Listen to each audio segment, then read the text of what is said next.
You're scrolling, drifting through the endless static of the algorithm, waiting for the signal to cut through the noise. Consider, if you will, that you just found the frequency. You've just stepped off the timeline of the everyday, into the space where the forgotten history and the hidden truths finally touch down. There's the story you know, and then there's the airspace we're about to enter. Check your coordinates, because you're heading towards the landing point. Welcome back, friends. Today's story: what can rope hurt? The 1920s roared, and America was falling in love with the automobile.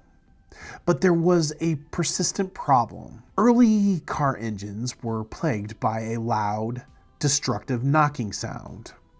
The auto industry needed a fix, and they turned to a brilliant, driven mechanical engineer from Pennsylvania. Let's call him Thomas. Thomas wasn't formally trained as a chemist, but he was a relentless tinkerer. He systematically tested everything he could to stop the engine knock. Finally, he struck gold. He discovered that adding a specific compound, triethylene lead, smoothed the combustion out perfectly. Lead gasoline was born. It powered the vehicles of the 20th century. A few years later, the world needed another miracle. Early home refrigerants were dangerous.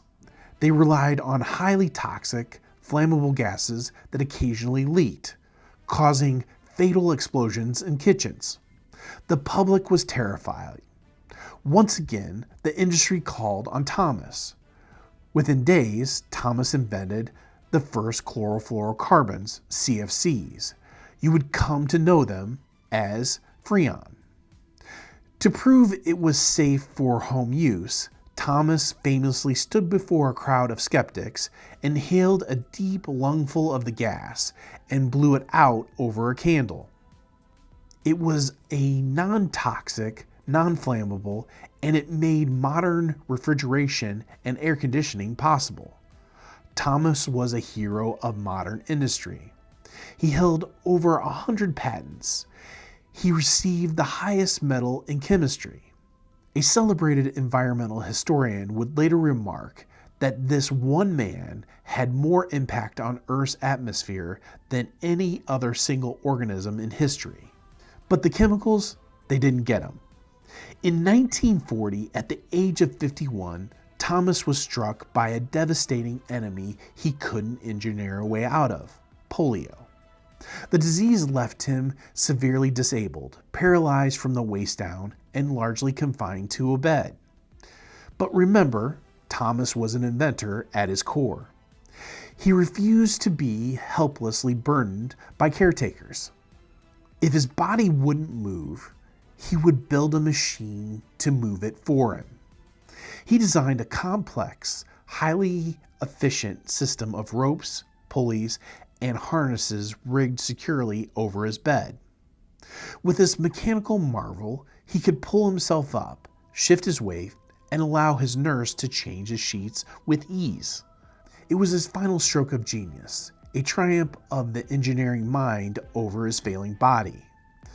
Until the morning of November 2nd, 1944, when Thomas was found dead in his bed. He hadn't succumbed to the lingering effects of the chemical exposure. The polio hadn't taken his final breath.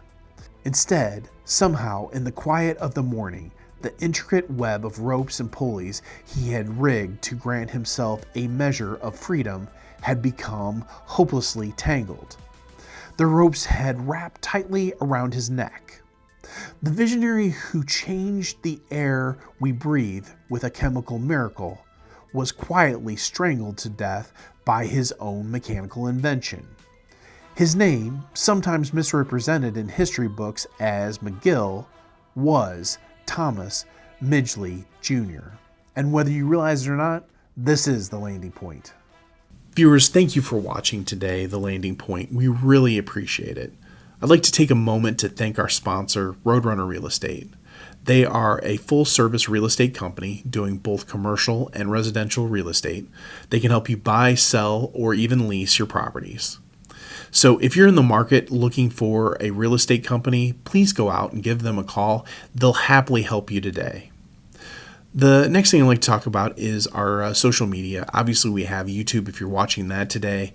If you haven't done so already, please go out and subscribe. It is completely free to you. There's nothing that you'll be charged or your membership fees, but it does help us out so we can get our latest episodes to you quickly, and you can find out what's going on with YouTube. Our other place that we do a lot of our social media is on our Facebook page, The Landing Point. So please go out and like and subscribe or follow those, I guess I would say, so you get the latest updates.